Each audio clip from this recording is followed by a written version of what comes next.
அனைவருக்கும் வணக்கம். நான் கரூர் நவாதிஷ்டபாலன், பரதநாட்டிய ஆசிரியர். சிவராத்திரி எல்லா சிவன் கோவில்லையும் கொண்டாடப்படுது. சிவராத்திரி நிகழ்வில் ஏன் நாட்டியாஞ்சலி நடத்துகிறாங்கன்னு தெரியுமா? இந்த நாட்டியாஞ்சலி எவ்வளவு நாட்கள் நடந்துக்கிட்டு இருக்குன்னு தெரியுமா? சுமார் 40-50 வருடங்களுக்கு முன்னாடி சிதம்பரம் நடராஜர் கோவிலில் ஆயிரங்கால் மண்டபத்தில் ஒரு இசை நிகழ்ச்சி நடக்குது. இந்த இசை நிகழ்ச்சியை நடத்துகிறவங்க யாருன்னா, அன்றைய இசை மேதைகள்லாம் சேர்ந்து, குறிப்பாக சிதம்பரம் ஜெயராமன் ஐயா, சீர்காழி கோவிந்தராஜன் ஐயா போன்ற மகா வித்வான்கள் அந்த நிகழ்ச்சியை ஒருங்கிணைச்சு நடத்திக்கிட்டு இருந்தாங்க. எந்த இசை நிகழ்ச்சியை பார்க்க வந்த நடன பேரறிஞர்களெல்லாம் ஒன்று சேர்த்து, இது நடராஜர் திருத்தலம், ஏன் இசையஞ்சலி பதிலாக நடனம் சார்ந்த ஒரு நிகழ்வு நடத்தக்கூடாதுன்னு யோசித்தாங்க.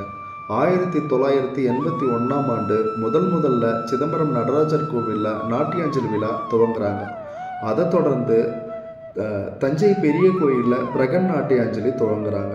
இன்றைக்கு உலகளவில் எல்லா சிவத்தலங்களையும் நாட்டியாஞ்சலி நிகழ்வு நடந்துக்கிட்டு இருக்கு. எனக்கு தெரிஞ்ச இந்த தகவல்களை உங்கள் எல்லாத்துக்கிட்டையும் பகிர்ந்துக்கிட்டதில் எனக்கு ரொம்ப மகிழ்ச்சி. நன்றி.